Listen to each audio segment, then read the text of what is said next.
from Weaverville's 4th of July Paintball and Derby Bash. We're here with Ed Robles. Ed Solbus. Solbus? See, I suck. Steve Schmidt. Hey. Hey. You want to look at them, not me. Hey. Joe Price, what's up? Joe Price. These guys, they came up with this unique idea. Was it you, Ed, that started with it? Get rid of the rodeo, bring in paintball? Well, I suppose it was a little bit, but I'm with the Weaverville Lions Club, and the Lions Club basically runs the 4th of July celebration every year. And we've had a lot of great activities over the years, and one big one was the rodeo. And we would bring in the old days, lots and lots of people for that rodeo. But as time went on, the rodeo just seemed to not be the attraction that it used to be. And eventually we started losing lots of money at rodeo. And so we started looking for other things that we might do, not only to bring in money, but also to try to bring in a different kind of people, younger people mostly, that we hadn't really been able to help as Lions.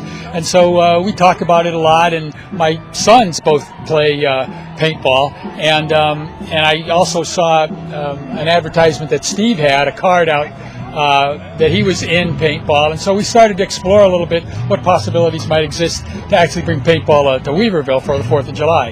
And ultimately, with a whole lot of work, mostly by this man over here, Joe Price, we actually bought some nets. We put actually a good amount of infrastructure in here, and then we brought in the paint and the guns and the things we needed to run the program.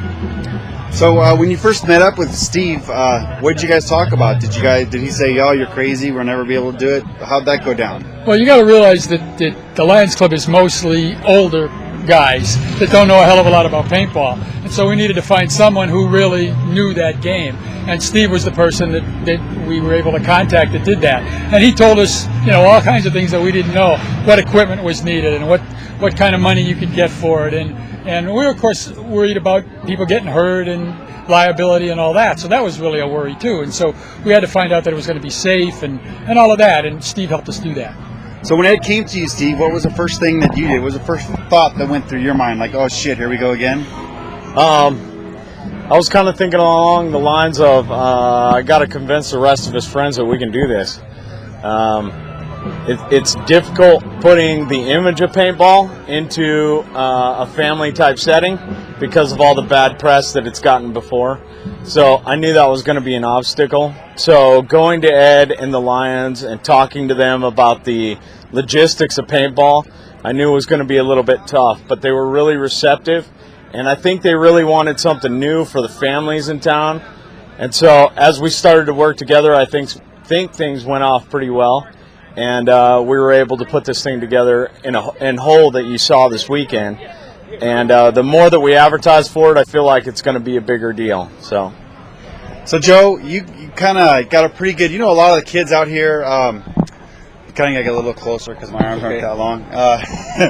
You think that this is a big improvement over the rodeo? Do you see a lot more of the younger generation out here, people having fun? The last few times I've been here, the last couple of years, I just noticed there was nobody sitting in the stands, and there was nobody really enjoying the rodeo, which means, the rodeo sucks. And they play a lot of bad country music, so that made it even worse. But once we brought the paintball in, there's still not a lot of people sitting in the stands, but we have a lot of kids that are just, kid after kid after kid after kid that is coming through and enjoying playing the paintball, and it gives the kids something to do besides going out and getting in trouble and doing something. And their parents are up there in the stands. We had a few parents that would just love the fact that the parents sat in the stands, watched their kids. The kids had a lot of fun. They enjoyed watching their kids. And so one of the biggest things that people think about, especially with paintball, is the expense. It's really expensive.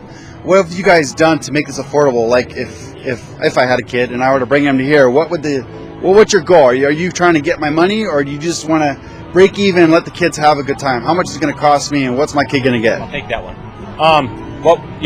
At the first part, we're going to try to get back our money that we spent for the nets and stuff like that.